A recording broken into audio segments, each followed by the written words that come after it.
हर वर्ष अपने प्राण प्यारे आराध्य देव का प्राकट्य उत्सव मनाते हैं। आज करुणा निधान सर्वलोक महेश्वर भगवान परमात्मा परब्रह्म श्री कृष्णचंद्र जी ये करुणा करके समस्त जीवों को परमानंद प्रदान करने के लिए ही प्रकट हुए। अब ये प्राकट्य उत्सव सार्थक तभी हो जो हमारे हृदय में प्रकट हो, मेरे मन में, मेरे प्राणों में, एक एक श्वास में, एक एक नस नाड़ी कृष्ण कृष्ण कृष्ण भगवत स्वरूप हो जाए। हमारे हृदय में प्रभु का अवतार हो, हमारे हृदय में भय प्रगट कृपाला दीन दयाला। तो हमारी जितनी आसुरी प्रवृत्तियां हैं, राक्षसी प्रवृत्तियां हैं, राक्षसी प्रवृत्तियों से ही कहते हैं स्वसुख वांछा। दूसरों से, वस्तु, व्यक्ति, स्थान से जो सुख भोगने की लालसा है उसे आसुरी प्रवृत्ति कहते हैं। अपने आसु माने प्राणों के पोषण के लिए, इंद्रियों के सुख भोगने के लिए जो हमारी वृत्ति है उसे आसुरी प्रवृत्ति कहते हैं। और भगवान का प्रादुर्भाव आसुरी प्रवृत्ति को जड़ मूल से नष्ट कर देता है। हमेशा भगवत चरणारविंद का आश्रय लेकर प्रार्थना करें, भगवान हमारे हृदय में प्रकट हो और हृदय की समस्त आसुरी वृत्तियों का नाश होकर भगवदाकार वृत्ति हो। यही हमारे जीवन का परम लक्ष्य है। देवकी वसुदेव जी ने महान तप किया कि संसार का स्वामी भगवान मेरा पुत्र बने। नंद यशोदा जी ये सब महान तप संपन्न, इनको सुख प्रदान करने के लिए भगवान प्रकट हुए। ये दुराचारियों का विनाश तो बहुत साधारण सी बात। श्री सुखदेव जी कहते हैं कि उस समय की बात है जब लाखों राक्षसों ने, असुरों ने, दैत्यों ने राजाओं का रूप धारण करके पृथ्वी में आतंक मचा रखा था। अहंकार से भरे हुए, बल से भरे हुए पृथ्वी को आक्रांत कर रखा था। आक्रांत पृथ्वी त्राण पाने के लिए रो रही थी। ये उस समय की बात है जब यदुवंशी राजा शूरसेन, माथुर मंडल शूरसेन मंडल का मथुरापुरी में रहकर के शासन करते थे। ये मथुरा समस्त यदुवंशी नरपतियों की राजधानी थी। मथुरा में सदैव भगवान की उपस्थिति पाई गई है। मथुरा में सूर्य के पुत्र वसुदेव जी का विवाह देवकी जी के साथ हुआ। ये उस समय की बात है जब नवविवाहिता पत्नी देवकी को रथ पर विराजमान करके वसुदेव जी ले जा रहे थे। कंस बड़ा बलवान, स्वभाव में धूर्तता, वसुदेव जी से कहा मैं रथ हाँकूंगा, मेरी बहन है, और रथ के घोड़ों की लगाम पकड़ ली, स्वयं रथ हाँकने लगा। रथ चल पड़ा। जिस समय घोड़ों की लगाम पकड़कर कंस रथ हाँक रहा था उसी समय स्पष्ट आकाशवाणी हुई, अरे मूर्ख, जिसको तू रथ में बैठाल कर लिए जा रहा है उसकी 8वें गर्भ की संतान तुझे मार डालेगी। भोजवंश का कलंक। आकाशवाणी सुनते ही कूद पड़ा रथ से, तलवार खींच ली और बाल पकड़े देवकी के। वसुदेव देवकी के लिए आदेश किया तत्काल हथकड़ी बेड़ियों से जकड़ करके इनको कैद खाने में डाल दिया जाए और बहुत ही कठोर पहरा लगा दिया जाए। वर्ष वर्ष में जो संतान होती मारता गया उसे हर बार शंका बनी रहती, पता नहीं वो भगवान किन बालक के रूप में प्रकट हो जाए। परीक्षित, पृथ्वी में बात प्रायः देखी जाती है कि अपने प्राणों का ही पोषण करने वाले जो लोभी लोग होते हैं, वो चाहे राजा हो चाहे कोई भी हो, वो अपने स्वार्थ की पूर्ति के लिए माता पिता भाई बंधु किसी की भी हत्या कर सकते हैं। माता की, पिता की, भाई की, बंधु की, मित्रों की, इष्ट की, किसी की भी। ऐसे स्वार्थी पुरुषों से कभी मित्रता नहीं रखनी चाहिए, हानि ही होती है। जब कंस ने एक एक करके देवकी जी के 6 बालक मार डाले, तब देवकी के 7वें गर्भ में भगवान के अंश स्वरूप अनंत महिमा, अनंत बलशाली भगवान शेष जी पधारे देवकी जी के गर्भ में।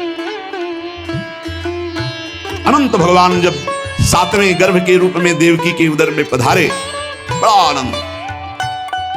पर देवकी जी को लगा कि कंस इसे भी मार डालेगा, इसलिए वो रुदन करने लगे। विश्वात्मा भगवान ने देखा कि माता को बहुत दुख है और यदुवंशियों को कंस सताए ही जा रहा है, तो अपनी योग माया का स्मरण किया और योग माया को आदेश किया, देवी कल्याणी तुम ब्रज में जाओ, वह प्रदेश ग्वालों और गौओं से सुशोभित है। वहां नंद बाबा के गोकुल में वसुदेव जी की पत्नी रोहिणी गुप्त रूप से निवास कर रही। उनकी और भी पत्नियां कंस के डर से गुप्त स्थानों में रह रही। इस समय मेरा महान अंश, जिसे अनंत शेष जी कहते हैं, देवकी के उदर में गर्भ रूप से विराजमान है। तुम जाओ वहां से उस गर्भ को रोहिणी के उदर में रखो। मैं स्वयं आ रहा हूं, विलंब से आने जा रहा। अब मैं समस्त ज्ञान बलाज अंशों के साथ देवकी का पुत्र बनूंगा और नंद बाबा की पत्नी यशोदा के गर्भ से तुम प्रकट हो, योग माया को आदेश किया। जब योग माया ने देवकी का गर्भ ले जाकर रोहिणी के उदर में रख दिया, तब समस्त द्वारपाल और सब जगह खबर पहुंच गई, गर्भ नष्ट हो गया देवकी। किसी को आंतरिक पता तो है नहीं, नगरवासी बहुत बेचारी के 6 तो मार डाले गए और 7वां गर्भ नष्ट हो गया। हाय कितना कष्ट देवकी को है। देवकी जी भगवान का निवास स्थान बन गई। परीक्षित, अब समस्त शुभ गुणों से युक्त बहुत सुहावना समय आया। रोहिणी नक्षत्र था, आकाश के सभी नक्षत्र ग्रह और तारे सौम्य हो रहे थे। अब तो काले काले मेघ आकर मंडराने लगे और धीरे धीरे गर्जना करते हैं। भारी वर्षा प्रारंभ। जन्म मृत्यु के चक्र से छुड़ाने वाले जनार्दन भगवान का अवतार समय निशीत रात के 12 बजे। उसी समय सबके हृदय में विराजमान भगवान देवरूपिणी देवकी के सामने प्रकट हुए। श्री भगवान ने कहा, देवी, स्वयंभू मनवंतर में जब तुम्हारा पहला जन्म हुआ था, उस समय तुम्हारा नाम था प्रश्नी और ये वसुदेव श्रुतपा नाम के प्रजापति थे। तुम दोनों के हृदय में बड़े ही शुद्ध भाव थे। जब ब्रह्मा जी ने तुम दोनों को संतान उत्पन्न करने की आज्ञा दी, तब तुम लोगों ने इंद्रियों का दमन करके उत्कृष्ट तपस्या की। तुम दोनों ने वर्षा, वायु, घाम, शीत, उष्ण आदि काल के विभिन्न गुणों को सहन किया और प्राणायाम के द्वारा अपने मन के मल को धो डाला। तुम दोनों ने सूखे पत्ते खाकर फिर हवा पीकर केवल तपस्या की। अभीष्ट वर प्राप्त करने की इच्छा से मेरी आराधना की। कितना कठिन तप! मुझ में चित्त लगाकर ऐसा परम दुष्कर घोर तप करते हुए देवताओं के 12,000 वर्ष व्यतीत हो गए। पुण्यमयी देवी, उस समय में तुम दोनों पर प्रसन्न हुआ, क्योंकि तुम दोनों तपस्या, श्रद्धा, प्रेममयी भक्ति से अपने हृदय में नित्य निरंतर मेरी भावना की थी। जैसा मैं आज तुम्हारे सामने प्रकट हुआ हूं, ऐसा उस समय भी प्रकट हुआ था और तुमसे कहा वरदान मांगो। तब तुम दोनों ने कहा, आप जैसा पुत्र मुझे चाहिए। हो, मेरे जैसा तो सिर्फ मैं ही हूं, तो मेरे जैसा पुत्र, तो मैंने ये वरदान दिया कि मैं ही स्वयं तुम्हारा पुत्र बनकर आऊं। ये छोटी मोटी तपस्या का फल नहीं है, आप देख लीजिए। अगर आप जीवन भर रामकृष्ण हरि भगवान नाम जपते हुए भगवत प्राप्त हो जाते तो कितना सरल है, कितना सरल है। इसीलिए धन्य है ये कलयुग, जो कम समय में भगवत प्राप्ति, केवल भगवान नाम जप और थोड़ा सा केवल पापाचरण से अपने को बचा लो तो भगवत प्राप्ति हो जाएगी। हे माता जी, मैंने देखा कि संसार में शील, स्वभाव, उदारता, अन्य गुणों में मेरे जैसा कोई नहीं, इसलिए मैं ही तुम्हारा पुत्र हुआ। मैं ही प्रश्न गर्भ से, वामन रूप से, और इस समय तुम देवकी वसुदेव हुए तो वासुदेव की रूप। एक बार मैं वचन बोलता हूं, उसे 3 बार पूरा करता हूं। ये भगवान का, तेरी वाणी त्रिकाल सत्य है। एक बार तुमने मांगा पुत्र तो प्रश्नी गर्भ, वामन रूप और इस समय वासुदेव रूप, कश्यप आदित्य के रूप में वामन रूप। और मैंने ये रूप इसलिए प्रकट किया कि जब मैं अवतार लेकर मनुष्य शरीर में लीला करूंगा तो मुझे पहचान पाना बहुत कठिन है।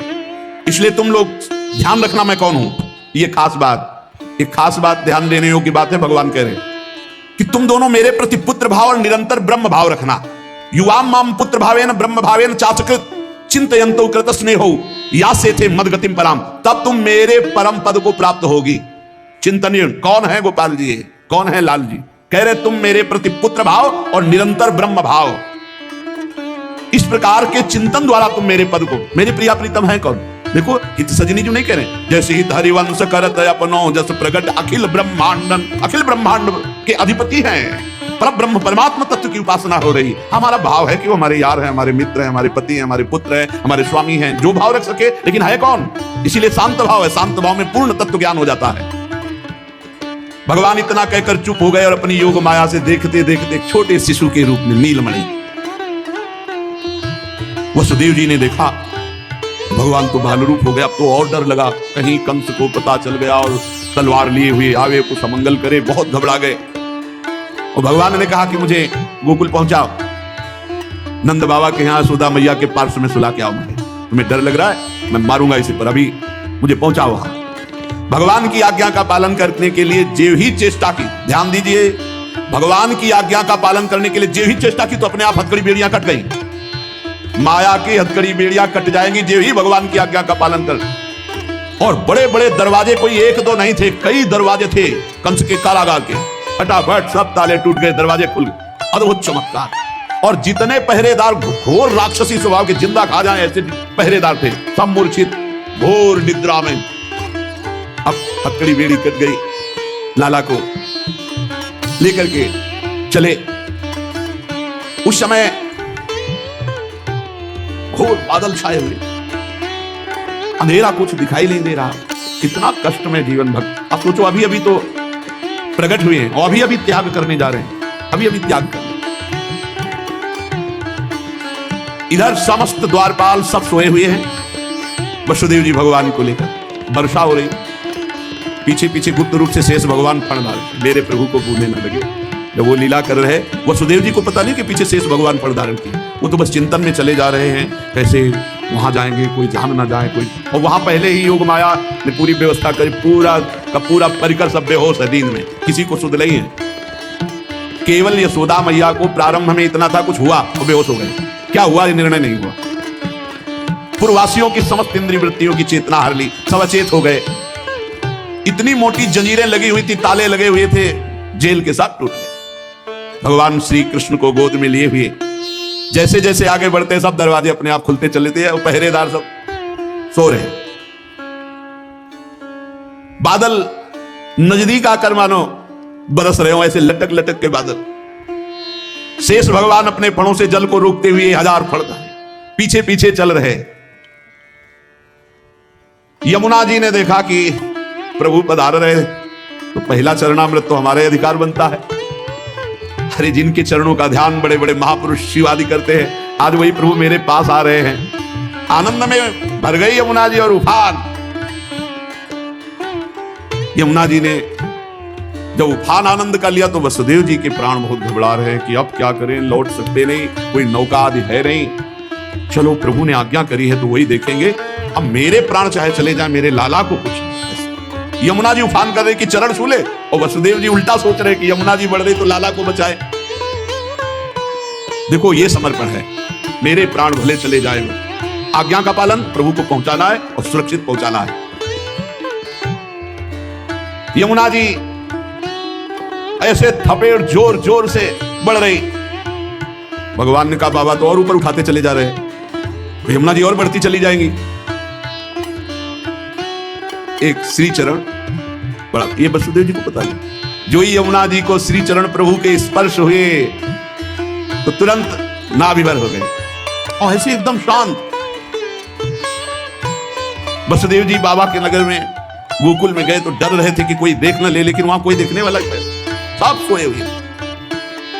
उन्होंने अपने पुत्र, अब वो ऐसे देख रहे थे और जहां सुलाया तो वहां भी पुत्र था, पार्श्व में योग माया और वही पुत्र। भगवान के इस अवतार में 2 अवतार हुए, एक हुआ चतुर्भुज नारायण भगवान का अवतार जो वसुदेव देवकी के सामने, और एक हुआ पीछे आपने सुना है नंद बाबा और यशोदा मैया बहुत ऐश्वर्य समृद्धि सब रिद्धियां सिद्धियां अटखेलियां कर रहे। ब्रज तो यहां रिद्धियां सिद्धियां अटखेलियां कर रहे, कौन पूछता है।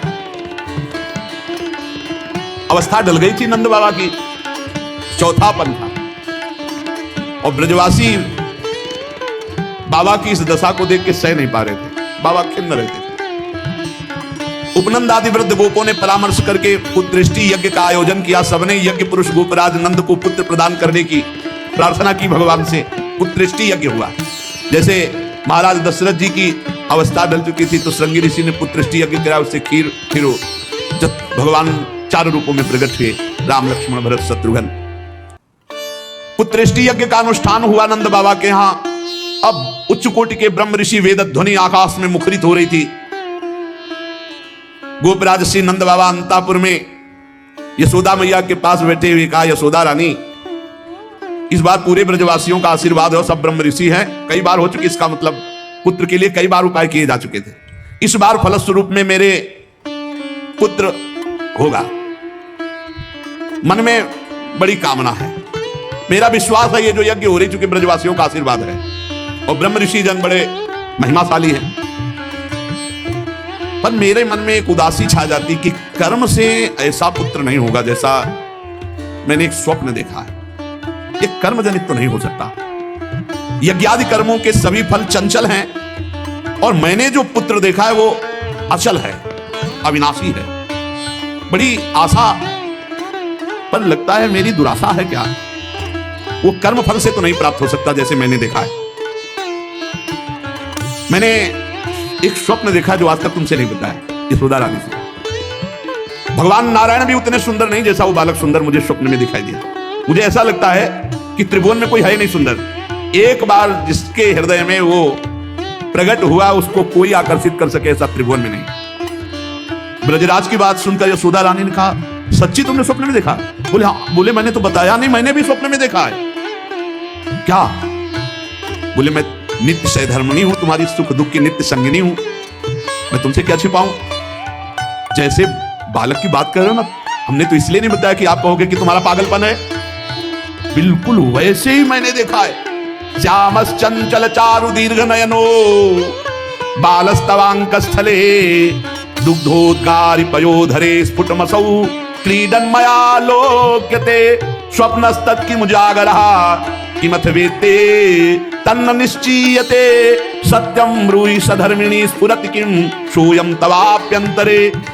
बाबा ने कहा मैंने भी देखा।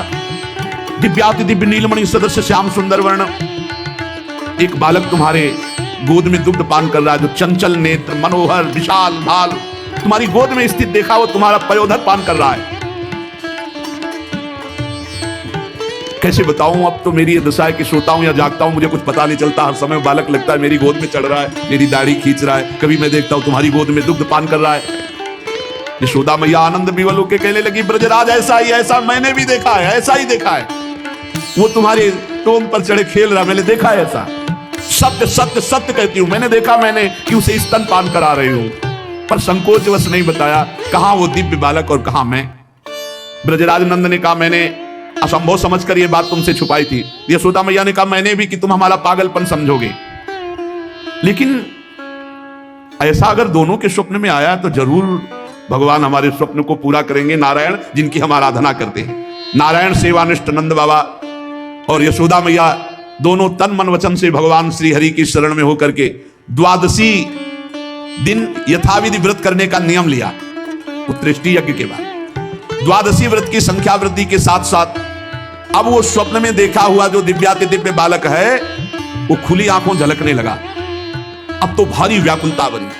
व्रतानुष्ठान सर्वांग पूर्ण संपन्न हुआ तो एक दिन देखा कि स्वप्न में भगवान श्री हरि आए और मधुर वाणी में बोले, अहो मयि अभिषक्तौ भक्तौ कथम निर्विद्य खिद्दे थे योषावतसी कुसुम सुषुमः सुकुमारः कुमारः सस्त्रदेवान भवतोर्भवतोः कुमारतया स्फुरति सातु सदा भवतो रेवानुगतः प्रतिकल्पं स्वभक्ति प्रवर्तनाय दिविमत् प्रवर्तित द्रोणधरा रूपांश कलावतोः तद्भूरि भाग्यम इत्यादि रीत्या ब्रह्मादलभ्य साक्षात् तत्फल साक्षात्काराय स्वयमेव पृथिव्यां भवतोर्भवतोरेव भवं लभत एव अचिरादेव रुचिरा रुचिरेशा युवयो सफलताम बलिता।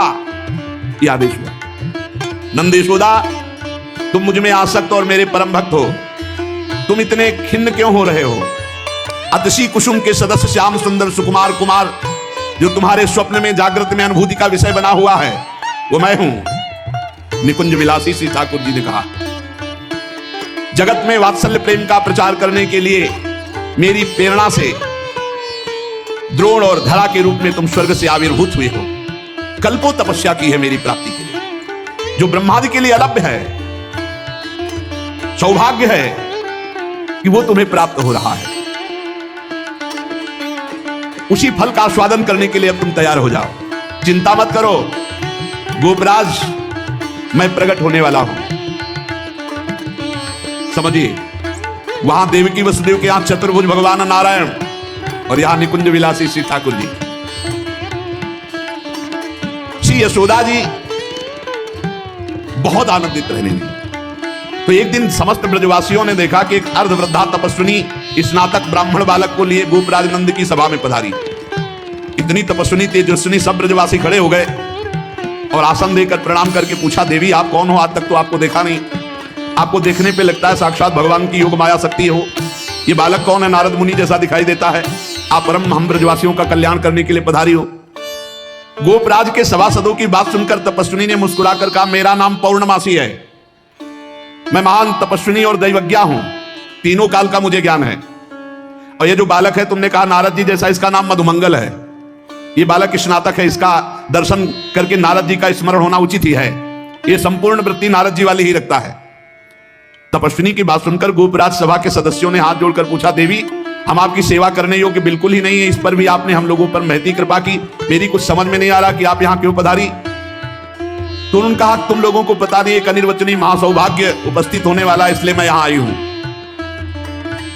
सबके पूछने पर पौर्णमासी ने बताया, तुम लोगों के प्राणाधिक प्रीतम गोपराज नंद के यहाँ एक पुत्र होने वाला है जो अखिल जगत को आनंद सिंधु में निमग्न कर देने वाला होगा।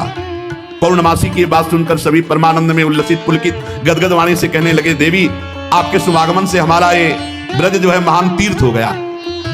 आपके लिए कृष्णांतिके यमुना जी के समीप हम एक पर्णशाला कुटी बना देते हैं। ये बात जब पौर्णमासी जी ने सुना तो उन्होंने कहा, ठीक ठीक, कृष्णांतिके अर्थात कृष्ण के समीप, ठीक तुम्हारी बात निकल गई, जो बालक होगा उसका नाम कृष्ण होगा। तस्मिन् जातवति निर्दानवता पृथिव्यां भविष्यति तदीय गुणे सदानवता सगुणता विद्यादि प्रबंधे तत्संबंधे तो निर्गुणता सकिंचनता विषय संपत्तौ तद्भक्तौ तो निष्किंचनता इत्यादिकं विरुद्धायमानमपि सर्वैरनुरुद्धं करिष्यते। नंद नंदन के रूप में स्वयं प्रभु पधार रहे। पौर्णमासी देवी कालिंदी तट के समीप पर्णशाला में भगवान के दर्शन की अभिलाषा से निवास करने लगी। पौर्णमासी देवी देवर्षि नारद जी की शिष्या और श्री कृष्ण के आगे जो गुरु बनेंगे संदीपनी जी, उनकी माता हैं, संदीपनी मुनि की माता हैं ये पौर्णमासी देवी। ये महान शक्तिमती थी और श्री कृष्ण की मधुर लीला को सब प्रकार से जानती थी। भगवान की लीला का आनंद बढ़ाने के लिए मस्खरे मनसुखा के रूप में वो मधुमंगल, तो भगवान का जो ऐश्वर्य में अवतार हुआ वो जेल में, और जो माधुर्य में अवतार हुआ ये नंद बाबा के यहाँ। तो जो ऐश्वर्य में अवतार वापस गया, तो आप देखिएगा अक्रूर जी के साथ अक्रूर जी ने देखा जल में डुबकी लगाकर शेष सैया पर चतुर्भुज नारायण सेन, और हमारे द्विभुज मुरली मनोहर वृंदावनम परित्यज्य पादमेकम न गच्छति, वो कभी यहाँ से नहीं गए। जो गए तो देखो यहीं से निकलते ही चतुर्भुज हो गए, मथुरा में चतुर्भुज, द्वारिका में चतुर्भुज। हमारे द्विभुज मुरली मनोहर नंद यशोदा के लाड़िले वो कभी एक कदम ब्रज से बाहर नहीं गए। तो वहां योग माया के द्वारा नंद बाबा को यह पता ही नहीं चला कि अपने लाला में लाला का समर्पण किया। अब पार्श्व में देखा, कन्या उठाया और आ गए। जे ही आए तो जैसे जैसे दरवाजे में प्रवेश करते जाते वैसे वैसे जंजीर ताला सब फिट, और जे ही वहां गए और देवकी जी की गोद में उस कन्या देवी हथकड़ी बेड़ी जकड़ गई। योग माया के आते ही दरवाजे बंद, हथकड़ी बेड़ी जकड़ गई और पहरेदार जग गए और कन्या जोर जोर से रोने लगी। जो साक्षात भगवती है, पहरेदार भागते हुए गए, कंस से कहा, महाराज 8वीं संतान उत्पन्न हुई। अब तो कंस के होश नहीं, वो तो जैसे पागल हो चुका, बाल बिखरे हुए, कई जगह गिरा, दौड़ता हुआ आया, दरवाजे खोले गए, बड़ी घबराहट है, बाल बिखरे हुए, बड़ा भयानक रूप कंस का। जग गए और पैर पकड़ा और कन्या को हाथ जोड़ रही देवकी जी ने कहा, भैया मारो मत, आकाशवाणी हुई थी कि पुत्र होगा, ये तो कन्या है, स्त्री जाति है, अभी बच्चा है, आप क्यों मार रहे हो? भैया तुम तो बड़े कृपालु हो, और देखो हमारे कई बच्चे मार डाले तुमने, अब एक कन्या बची, इसे तो दे दो, मैं तुम्हारी छोटी बहन हूं, बहुत दीन हूं। बड़ा प्रार्थना की, लेकिन वो देवकी जी रोती रही, पैर पकड़ करके कन्या को एक चट्टान बना, और ये कन्या कोई साधारण कन्या तो थी नहीं, आद्याशक्ति महाभगवती। हाथ से छूट गई और सामने आकाश में देखा तो 8 आयुध, दिव्य माला वस्त्र चंदन मणिमय आभूषणों से विभूषित, धनुष त्रिशूल बाण ढाल तलवार शंख चक्र गदा। देखा सिद्ध चारण गंधर्व अप्सरा किन्नर सब स्तुति कर रहे अंबा की। और उस समय देवी ने कहा, ए मूर्ख, तेरी सामर्थ्य नहीं कि तू मुझे मार सके, और तू जिसे सोच रहा ना कि मैंने मिटा दिया। अरे तेरे मारने वाला पैदा हो चुका है, निर्दोष की हत्या करने वाले, अब तू बच नहीं सकता, कहीं भी भाग के जा, तेरे मारने वाला पैदा। अब कंस के दिमाग में आया कि संतान तो 8वीं पुत्र होनी थी, पैदा हो चुका, ये आकाशवाणी झूठ कैसे बोल सकती, तो पैदा तो देवकी के यहाँ ही होना चाहिए। बड़ा आश्चर्य हुआ। फिर उसने हाथ जोड़ा देवकी वसुदेव जी की, व्यर्थ में हमने आपको कष्ट दिया आकाशवाणी, आप मुझे क्षमा कीजिए बहनोई जी और बहन जी। और वो उन्होंने कहा कुछ, वसुदेव जी से कहा कि ये विधाता भी झूठ बोलता है, आकाशवाणी हुई थी कि 8वां पुत्र होगा, पुत्री कैसे हो गई, मैं बड़ा पापी हूं, मैंने आप दोनों महात्माओं को बड़ा कष्ट दिया। पर वसुदेव जी आपको दुखी नहीं होना चाहिए, जो लोग तत्व को जानते हैं, आत्मा को जानते हैं, वो शरीर के नाश पर दुखी। देखो इनको भी ज्ञान है, बड़ा विचित्र है। पर उपदेश कुशल बहु तेरे, राक्षस स्वभाव वालों को भी ज्ञान, ये भी उपदेश दे रहे।